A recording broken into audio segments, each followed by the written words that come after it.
Welcome to the Personal Development Mastery Podcast.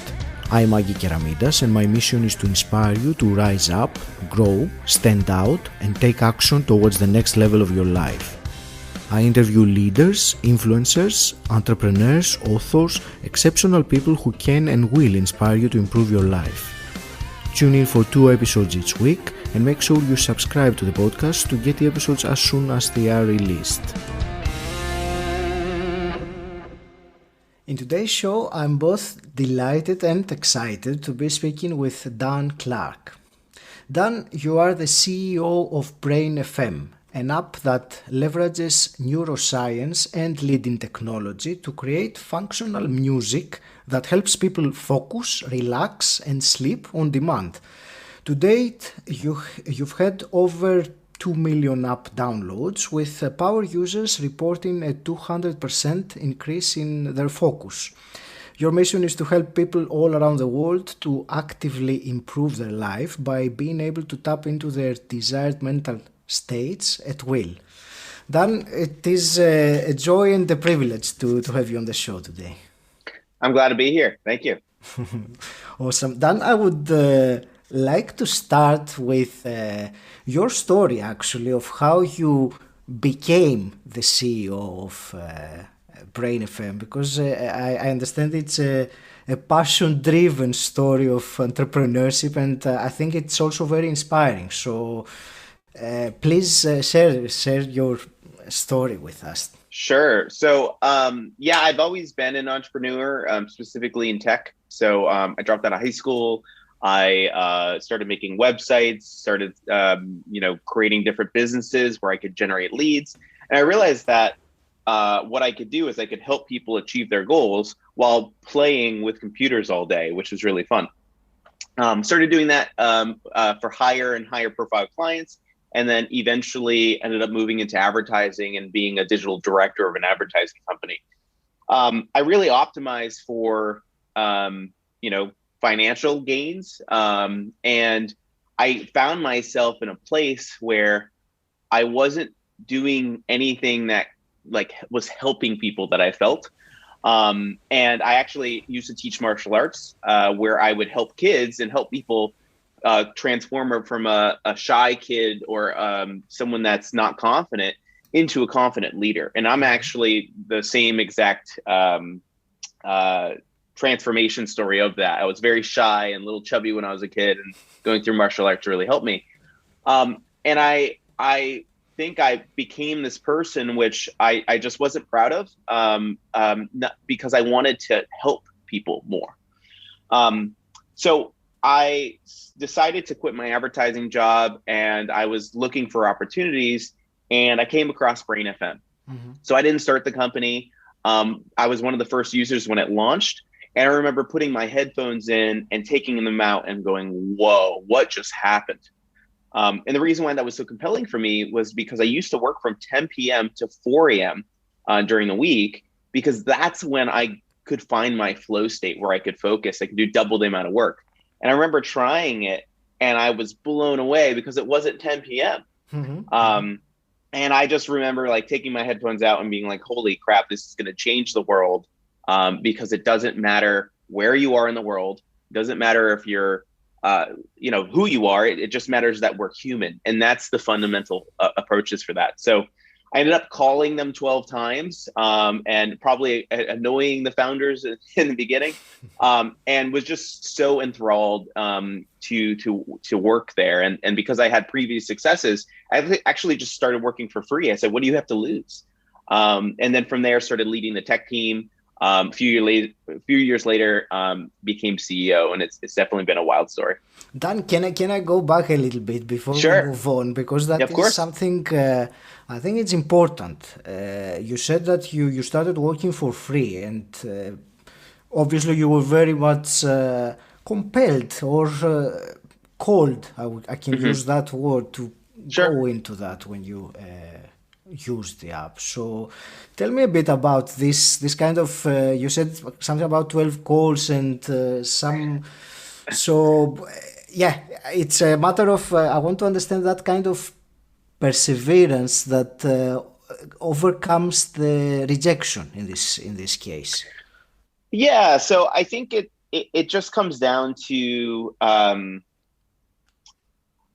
use perseverance. I guess I would say persistence, that I knew I could add value. So it wasn't like an annoyance kind of thing. If I really dive into it, it was hey, I really think I could add value to your company. Let's jump on a call. Hey, just following up. I really believe I could add value. I really believe I could add value. Here's something that I've done in the interim that shows you some of the value. So it's definitely worth jumping on a call. And it was, from that passion that we've talked about, where I knew I could add value, because that's what I've done many, many other times. And it was also something I really wanted myself personally. So, I believe in win-win-wins, right? 3 wins. So it's, how do I win? How does the other person win? And then how does some bystander win? And that's kind of how I was thinking. So if I can win personally, because I can be part of this rocket ship. The founders can win because their rocket ship can go faster.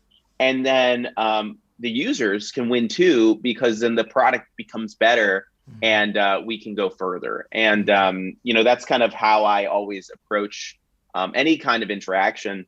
And yeah, that's kind of what drove me to keep calling, keep messaging, and finally getting on the call.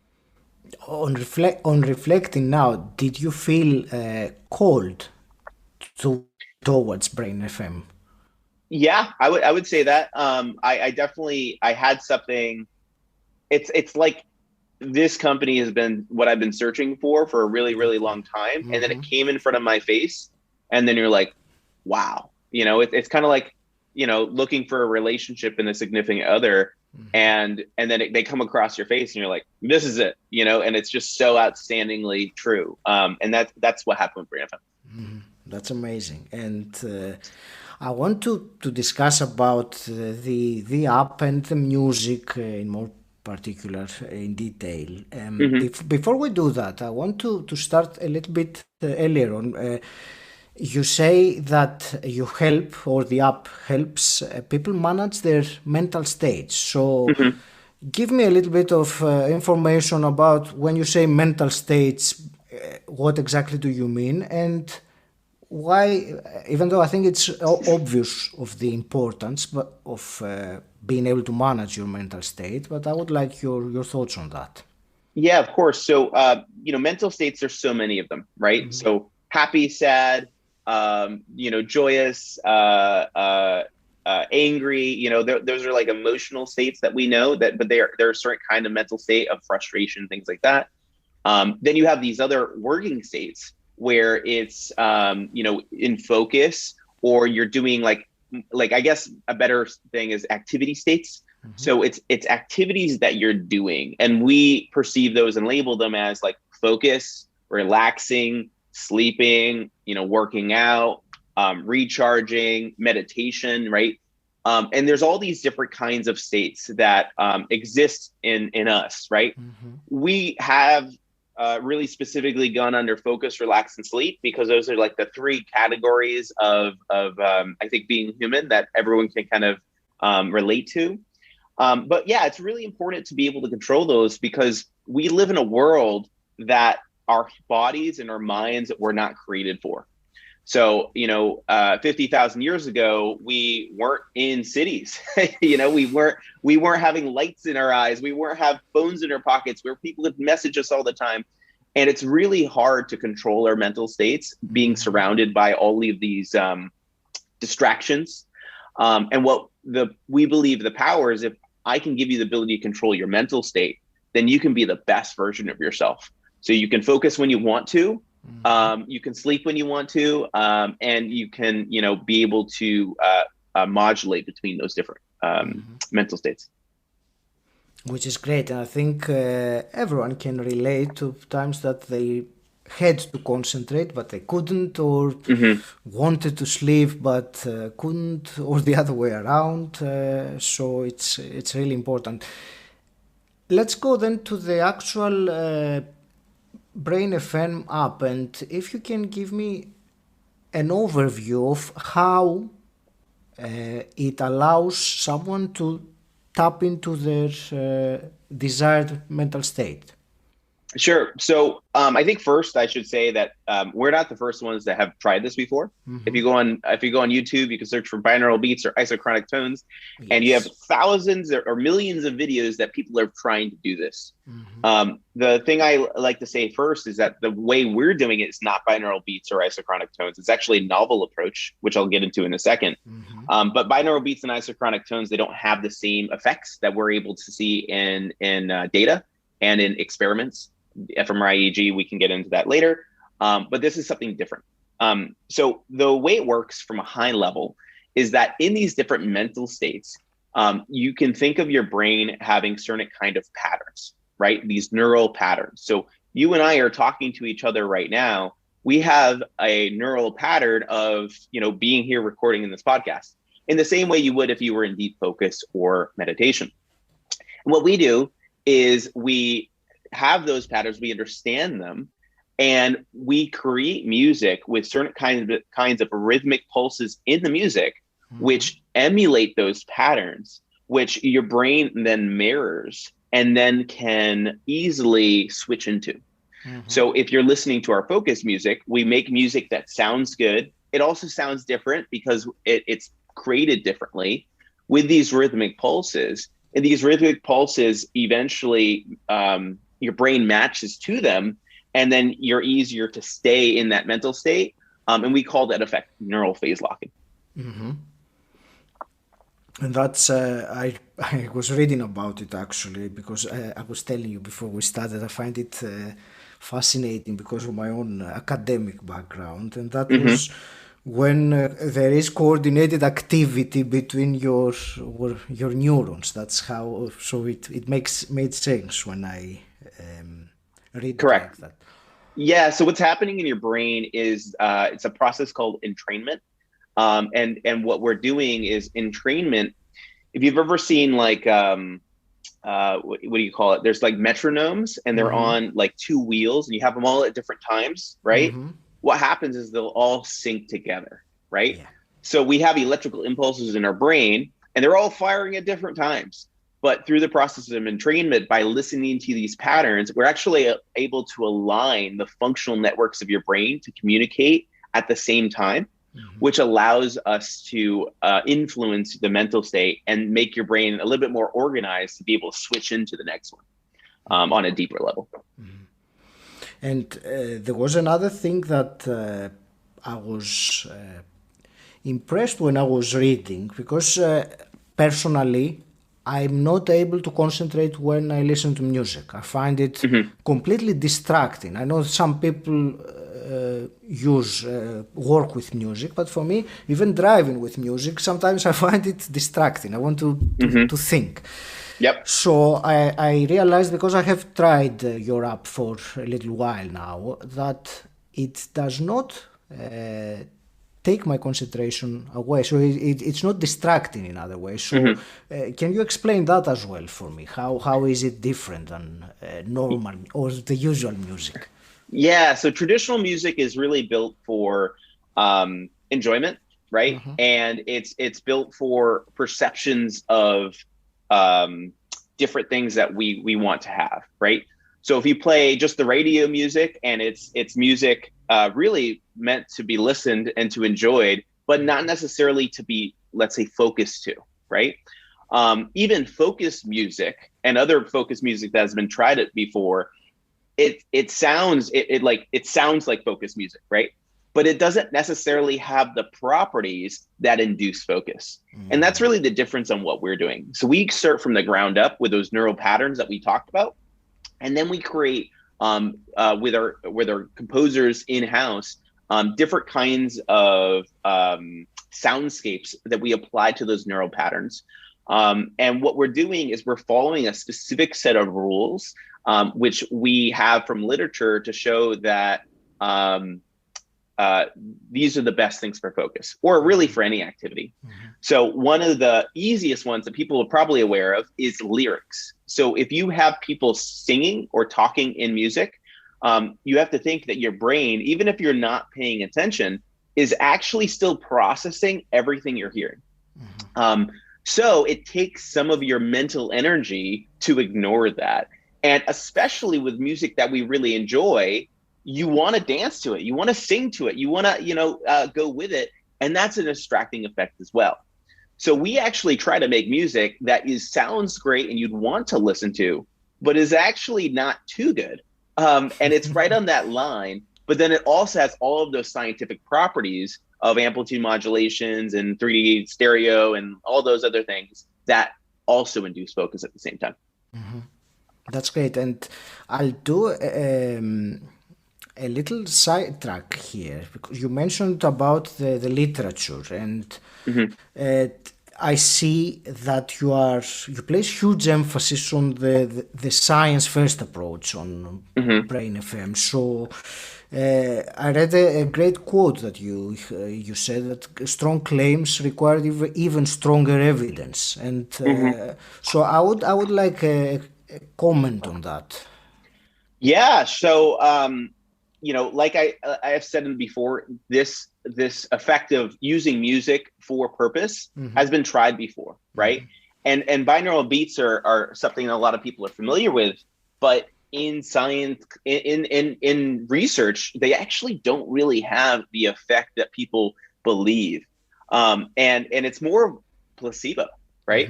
So how do we come into this saying, oh no, we figured it out, but what they're doing isn't correct? The only way to do that really is to show the massive amount of evidence that we've been able to do, and then also hold ourselves to a really high standard. So, we've won National Science Foundation grants to investigate this as treatments for ADHD.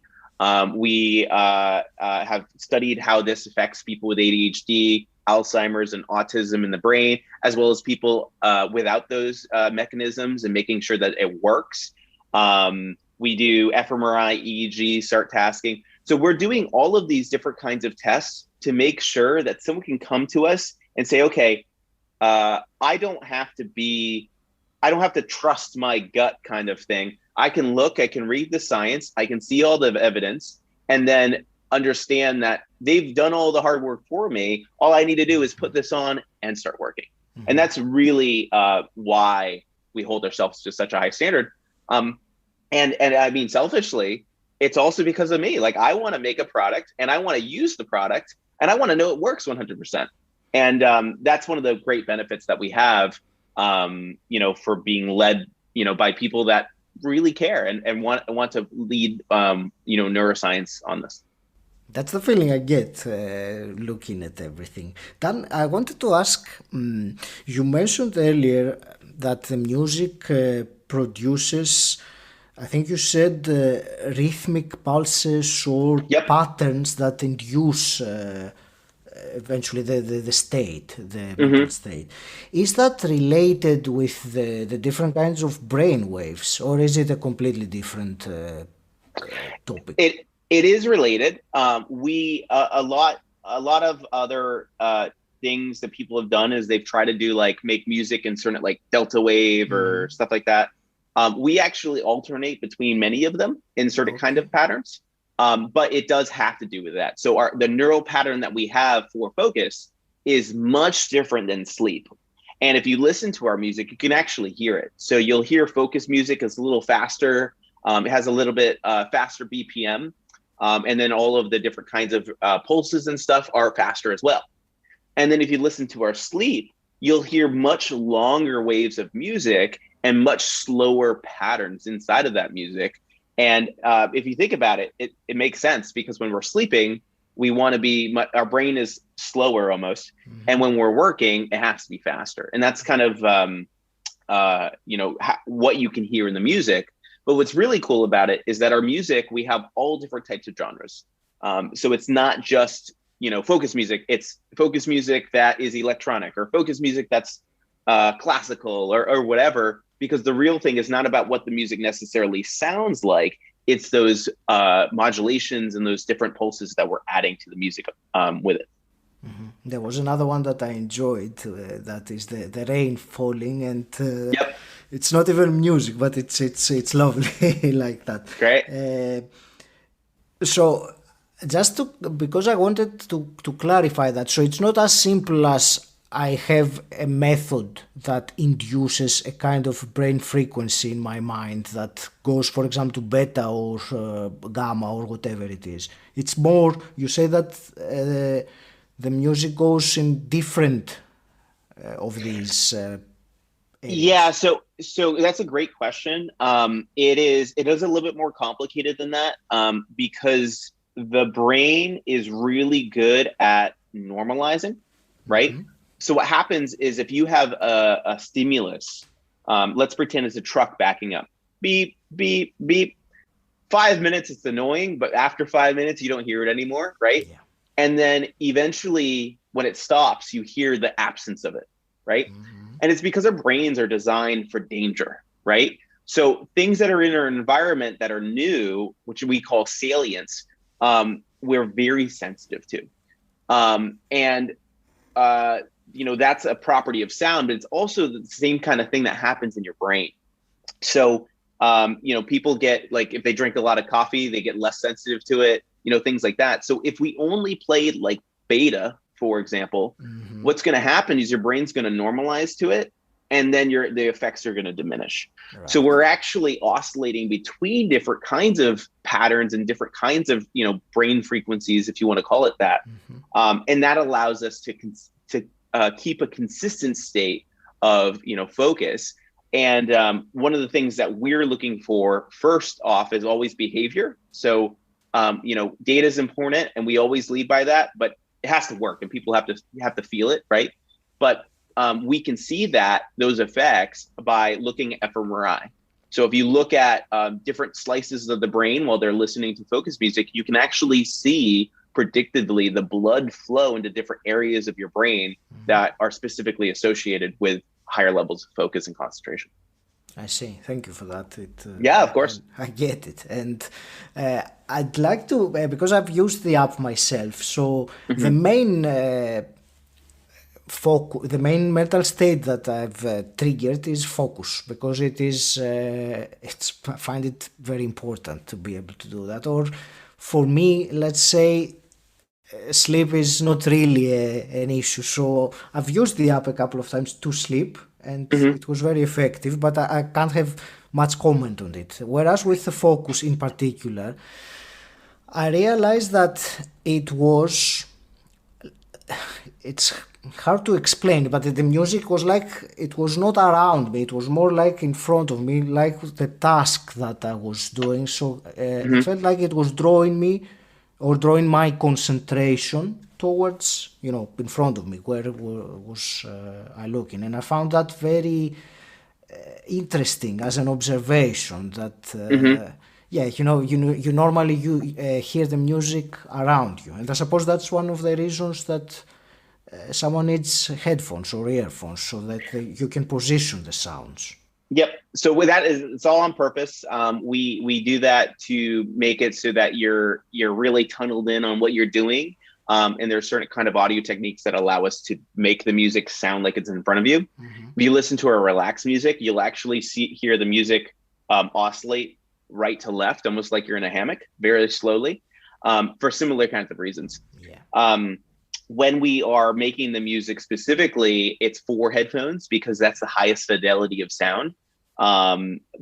People do use it without, but I always recommend with headphones, especially for the Focus product, because it allows us to not have any kind of other sounds enter your ear, mm-hmm. Without us, being able to mask them in certain ways. Mm-hmm.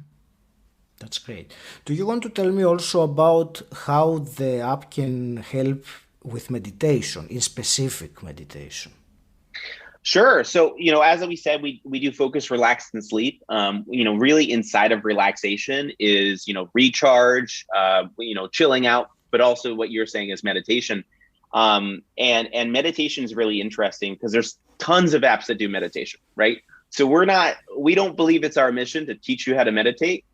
There's some great apps that do that, but users have found that when they already know the practice of meditating and they come into our app and they try it, they're able to slip into deep meditation way quicker. And if you think about it, it's because we're using the same kind of principles. So we understand the neural patterns of meditation. They're heavily studied. We're able to emulate that in these different patterns. And then people that have, they've learned how to ride the bike of meditation, so to speak, they're able to go extremely fast and deep because we're kind of the wind pushing their back while they're running towards it. That's very interesting what you said about riding the bike of meditation, because that takes, it's subjective. I mean, what is riding the bike of meditation? My question is really, and I'm asking that personally because I've used Brain FM a few times to meditate. I'm not sure if I have ridden the bike of meditation yet. I've been practicing meditation for years, but I found that using the app did not take me where in the same way as, with the focus. I had no question whatsoever, because I could see that after 45 minutes I was still on it. With the meditation, that's why I'm asking whether it is a matter of someone being more, let's say, experienced, or is there any line on that, or is it a matter of people experimenting and finding out if it's... I think all of them may be true. The interesting thing is that, everyone is different. Everyone has different spectrums of, ADHD, of insomnia, of experience in meditation, of different kinds of neural patterns in their heads, things like that. And, where we've been putting a lot of our attention and the most in focus, which you can see by that's probably our strongest part of the product, meditation, even sleep, they have more things that we can do. But there's also a lot more variability in meditation and in sleep. So you have to think that sleep, are you sleeping with a partner? Are you sleeping in a cool bed or a warm bed? Do you sleep on your side, there's so many variables, right? Actually, meditation also has a lot of variables, depending on how, is it your first time? Are you been doing it for a year? Are you a yogi? Are you sitting down? Are you standing up? Are you, there's all these different kinds of things. And focus actually has probably the least. So because of that, that's why we've been able to hone that product into something that's really, really great. And then as we move into the future of the product, which is integrating wearables into our application and making dynamic music for individuals, then we will be able to do a better job at that, I think. But I think it also is something that, is worth experimentation. If it doesn't work for you, totally okay. But maybe it does, or maybe you find one track that does it, it's part of that until we get to a place where I'm like, hey, I know exactly what you have. Use this track. It's going to work every single time. And we'll get there soon. That's great. Awesome. There is something actually that I wanted to ask pretty much since when you first talked about going into mental states and inducing mental states at will. Yep. And you said that, the focus, relax, and sleep, those three states. So could we do it with different states as well? Could we? Yeah, so totally. It's much easier to do activity states than just like emotional states. Emotional states are very fleeting. If I told you a story, I could probably make you really happy, really sad, and then happy again, because we're emotional creatures. But activity states are a little bit easier. So we are experimenting with workout. We have been working on that for the last, year or 2 years. It's very complicated because of all the different working outs, all the different variables. It's helping us develop our sleep stuff for that in example. But there's a lot of other different arrays of things that we're also experimenting with. And that's kind of one of the most exciting things about, working here and developing Brain FM is that we're really just trying to figure out what we're capable of at one point, right? So some of the stuff that we're doing, which is really exciting, aside from our consumer product and enterprise, we also have medical. So we are doing pilot studies with labs where we, people go into surgery and they're, stressed out, right? They're going under anesthesia. And we started wanting just to give them a better experience and give them relaxed music.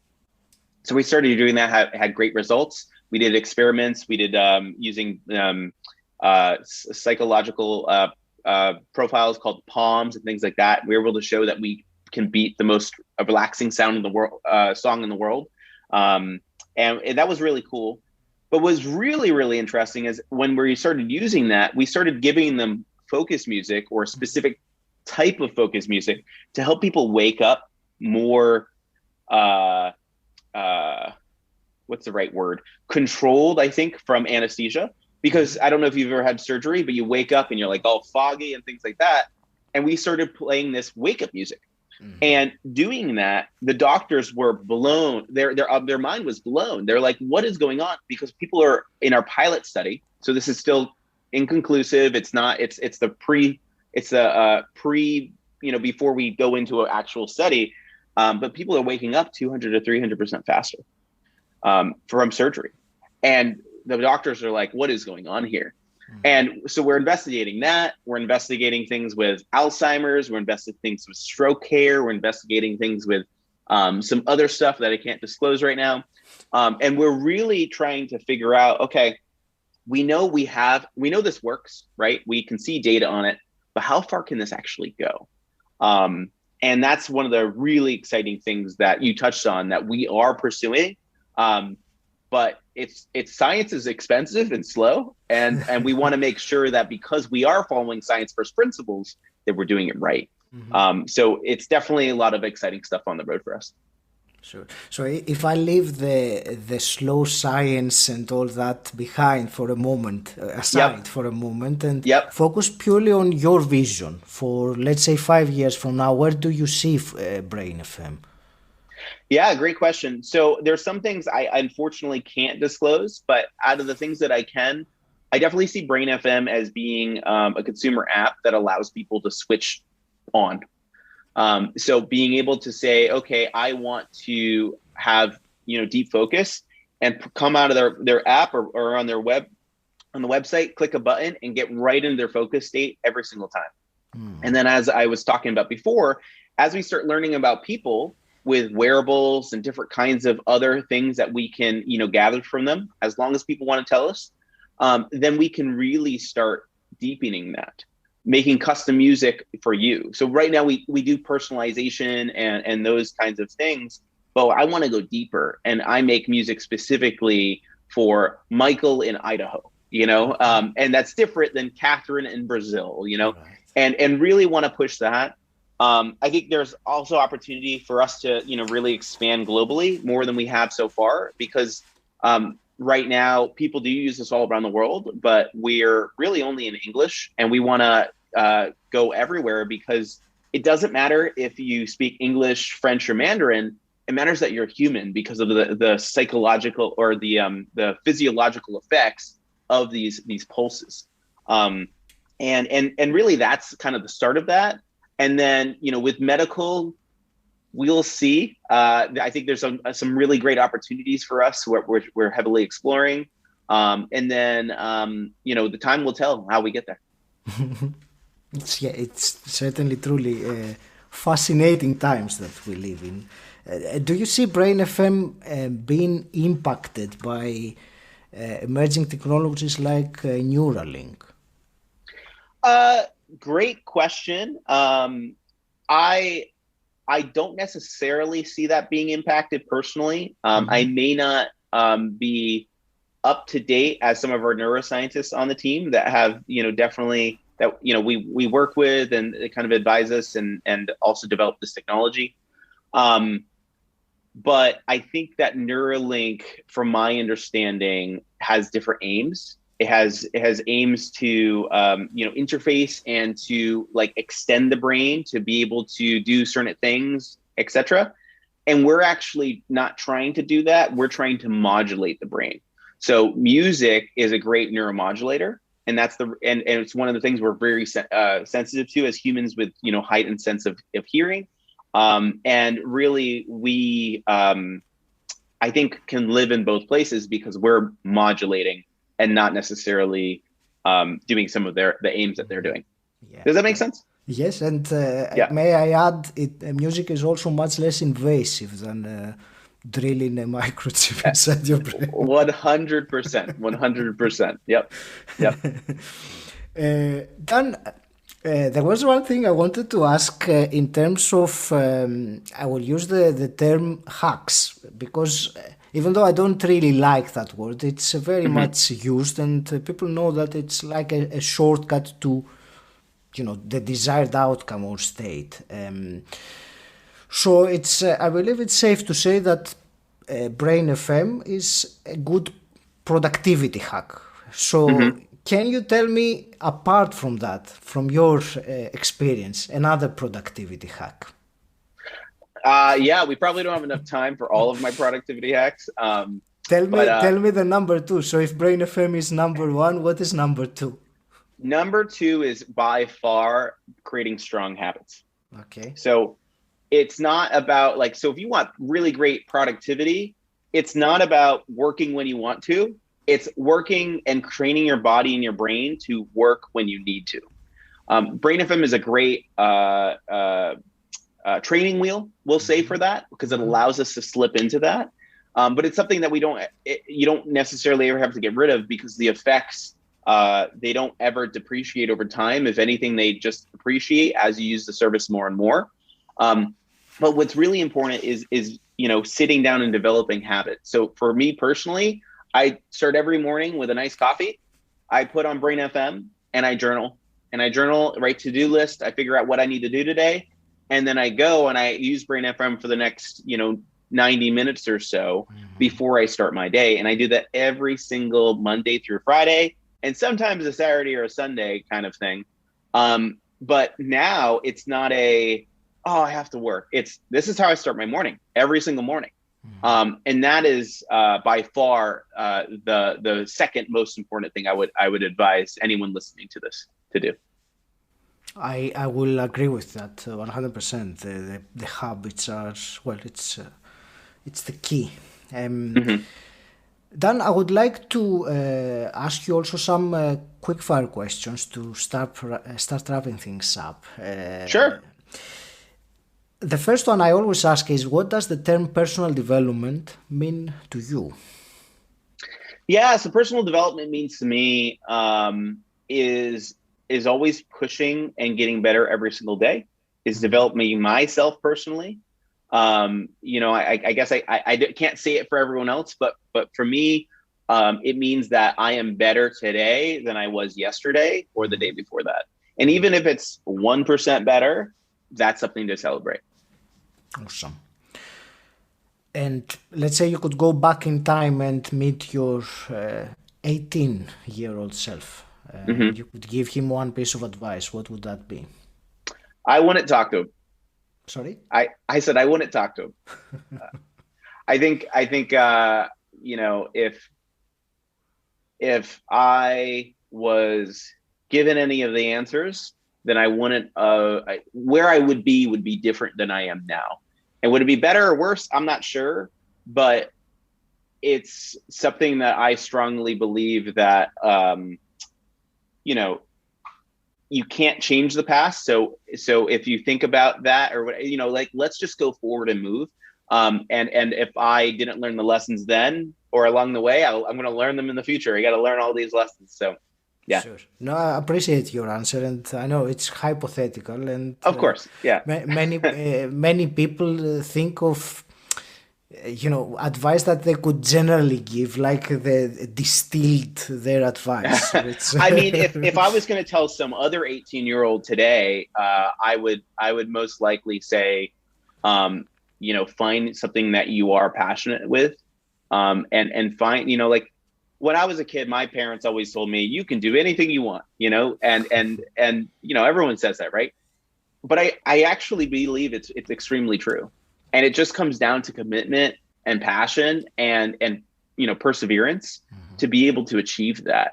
And not being too rigid either, because when I started, I thought I was going to be, if you asked me 5 years ago, I was like, I'm going to own a huge advertising company. I guess it's longer than 8 years ago. I'm going to own a huge advertising company. We're going to do A, B, and C, and D. I would have never even guessed that I'd be running this company instead. But I'm it's from that passion and from listening to my gut that allowed me to, be here. Awesome. Let me ask you one more hypothetical question. If you could Sure. wave a magic wand and change something in the world as it is today, what would you change? Oh, geez. So many things. How do I pick one? So there's a lot of social imbalance in the world, right? You have people here in America that are on one level of living, and you have people in Africa that are completely others.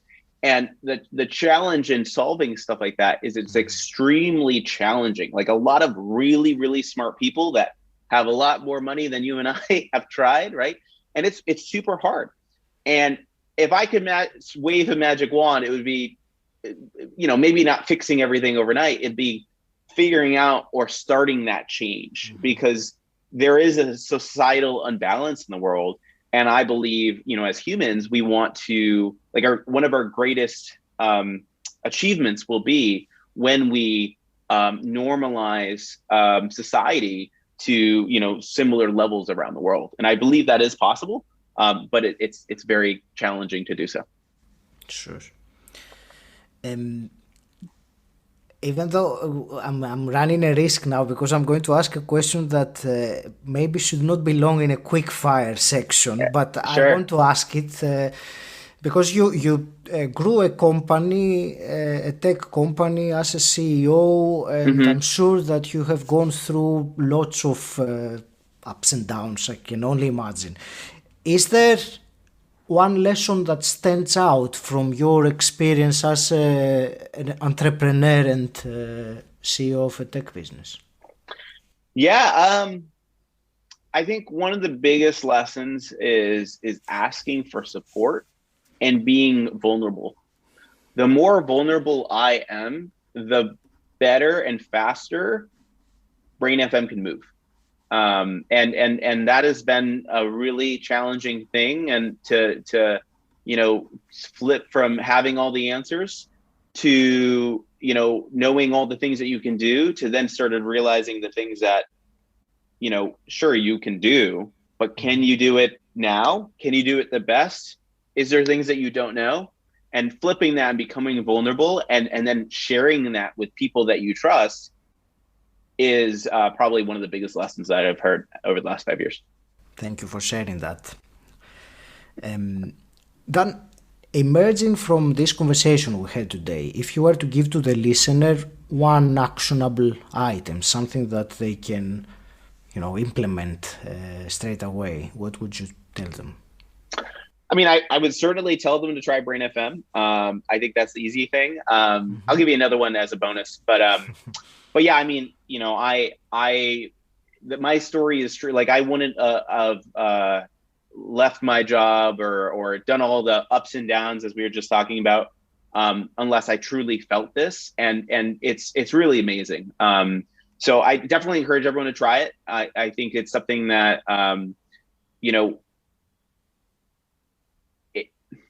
it's something that if you try and you have it, it can change your life, right? There's a lot of tools. So I think Brain FM is a tool, and there's a lot of tools that exist in the world that if you can find, they make your life better, and some of them are simple and some of them are not. But you have to think of the human race is everything that we have is just a tool, and we've been building this. And I think this is another kind of tool that people can try. And that's it. I just encourage everyone to try it. As a bonus, or because I know I'm speaking about Brain FM, the other thing I would say is if you're not developing healthy habits in your life, definitely pick up Atomic Habits, read that book. It is one of the best things for you to do for yourself, and to develop for, to achieve your goals. That's great. Thank you. And I will put the links in the show notes, but can you share the website and any other links that you wanted to share with the listener? Yeah, sure. So it's just brain.fm. And we have a website there. We're actually, depending on when this is released, we have a brand new website and web app and branding and all that fun stuff coming out. So that'll be exciting. We also have apps. If you search for Brain FM on the app stores, we'll also come up. You can download us. And as of this recording, we give everyone 3 days free to try it. So you have time to be able to integrate it, see if it works for you, and then be able to decide if you want to put this into a habit of your life. That's amazing. Dan, it's been a truly fascinating conversation. I want to thank you very much for your time and the insights and knowledge that you shared. Is there anything that you were hoping we would discuss today and we completely missed it? No, this has been great. I love talking about what we're doing here, because it's not about me. It's about this cool technology that we're trying to spread with the world. Yeah. And I'm just really excited that we could dive this deep and chat about the things that, make us tick and why we're doing it. Mm-hmm. Yeah, that's great. And I also can support and endorse the Brain FM because I've used it, and I can tell you for sure that it works. It has worked for me and with billions of people. Thank you again, Dan, very much. It was a real pleasure. I wish you all the best, and I hope that Brain FM grows and goes to where you envision it to be and making a huge impact around the world. All the very best. Any last parting words from you? No, just, everyone be their best self. Thank you for listening. If you enjoyed this podcast, please subscribe and rate it on Apple Podcasts. And also share this episode with someone who you think will benefit from it. If you want to find out more about what I do and gain access to exclusive content, join my Facebook group Personal Development Mastery. The link is in the show notes, or you can simply type bit.ly/PDM group. And until next time, stand out, don't fit in.